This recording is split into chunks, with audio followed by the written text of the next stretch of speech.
The dim fluorescent lights flickered overhead as I stepped into the seemingly ordinary supermarket. The air felt heavy, and an eerie silence filled the store. It was an unfamiliar place, tucked away in the outskirts of town, and I couldn't shake off the feeling that something was wrong. As I made my way down the aisles, the shelves appeared unusually stocked, with products that had faded labels and expired dates. The atmosphere grew colder, and a chill ran down my spine. I hurriedly grabbed a few items, hoping to leave this unsettling place as quickly as possible. But as I turned the corner, I saw a figure standing at the end of the aisle. Its presence was unnerving. Dressed in tattered clothing, the person seemed lifeless and out of place. I tried to avoid eye contact, but the figure slowly turned its head towards me. Its eyes were hollow voids devoid of any humanity. Fear gripped me, but curiosity pushed me forward. I cautiously approached the figure, and as I got closer, an overwhelming stench filled the air. The figure's decaying flesh and exposed bones made my stomach churn. Panic surged through my veins and I stumbled backward, knocking over a display of canned goods. To my horror, the noise seemed to awaken the supermarket. The shelves began to tremble, and the products on them shook violently. Cans rolled off the shelves, their contents spilling onto the floor with a sickening squelch. It was as if the supermarket itself was alive and angry. Desperate to escape, I ran towards the entrance, but the doors slammed shut before I could reach them. An invisible force held me captive inside this nightmare.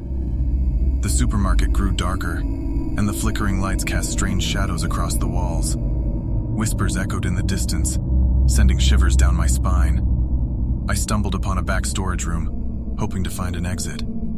Pushing through the door, I found myself surrounded by towering shelves filled with dusty boxes. The air grew stagnant and suffocating. I could feel unseen eyes watching me, and a sense of dread washed over me. As I cautiously made my way through the maze-like storage room, I noticed a flickering light in the distance. Following its faint glow, I discovered a small opening leading to a hidden room. Hesitant, yet driven by desperation, I crawled through the tight passage, emerging into a room that felt even more sinister. The room was filled with mysterious symbols and strange artifacts, arranged haphazardly on dusty shelves. The air was thick with a malevolent presence, and I could sense that I had stumbled upon something far more sinister than a simple supermarket. A surge of terror washed over me, and I knew I had to escape this nightmare before it consumed me. I retraced my steps, navigating the labyrinthine aisles, avoiding the figure that still stood ominously at the end of each aisle. The supermarket seemed to grow more chaotic, shelves collapsing, and products crashing to the ground as if possessed by some unseen force. The whispers grew louder, taunting me with their unintelligible words. Finally, I reached the entrance, praying that it would open this time. With a surge of relief, the doors swung open, revealing the safety of the outside world. I stumbled out, gasping for fresh air, leaving the horrors of the supermarket behind. As I stood outside, panting and trembling, I glanced back at the supermarket.